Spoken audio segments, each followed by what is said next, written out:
Design features on Tesla's electric vehicles, including battery-powered door handles and mechanical releases, have complicated crashes and emergency situations. In particular, when Teslas lose power, crashes can turn into deadly races against time.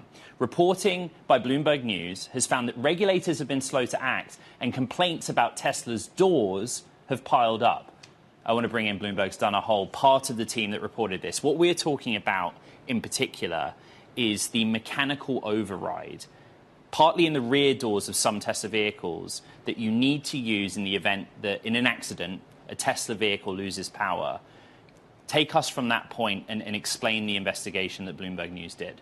Yeah, so to back up for a second, all Tesla vehicles have two batteries. There is the battery that powers the car and dictates the range, and then there's a low voltage battery, typically 12 volts. In the Cybertruck, it's 48 volts, that powers things like the windows, the doors, and the touchscreen. If you lose power, whether because that low voltage battery dies or you're in a crash, the doors lock. And to get out, you have to know where the mechanical release is. And finding that mechanical release can be really challenging. There have been some events, case studies, examples in recent years where, in fatal crashes, the role or the function of the mechanical override was a factor. Can you explain what we learned? Yeah, so there have been several crashes. And the trick about crashes is that, unfortunately, a lot of the people are dead, so we can't interview them. But I found a crash in Virginia where this couple was in a terrible crash.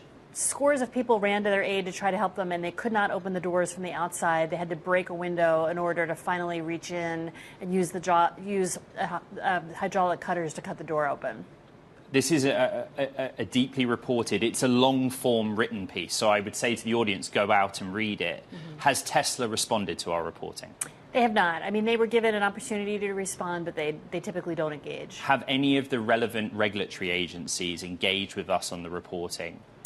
Not really. And I think the thing that's important to note is that there's really a gap in terms of how the regulations around these crashes are currently laid out. Crash testing in the United States really focuses on how well does a vehicle perform in like a rollover crash. And Tesla has an exemplary safety record.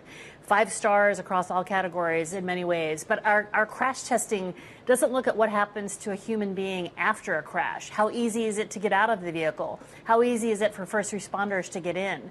And you're seeing more and more cars with electric door handles and very strong glass that's making egress more difficult. I drive a Tesla vehicle, as you know, and actually the regular viewers of the show know. I've never been in a crash, and I've never had to be in a situation where I've used the manual override because the battery's lost power. Do you know where your manual override is? I do. So it's different between the front, which is basically a latch, and the rear, where you remove a pad and there is a wire mechanism. What I understood from sources in assisting in the reporting a little bit was that you think about the Cybertruck in particular. Could you explain why the design or the shape of the vehicle requires such a mechanism in the rear away from battery, just very quickly? Yeah, well, the doors are very flat, so there's not as much room inside the door panel for those electronic releases. And I think also child safety latches is also a big part of it. You don't want kids to be able to easily open a door from the back seat, but then the downside is that it's very difficult to get out. Bloomberg's Dana Hole with a Bloomberg Big Take. Go and read it. We asked Tesla for comment. We invite Tesla to comment if and when they're ready to do so.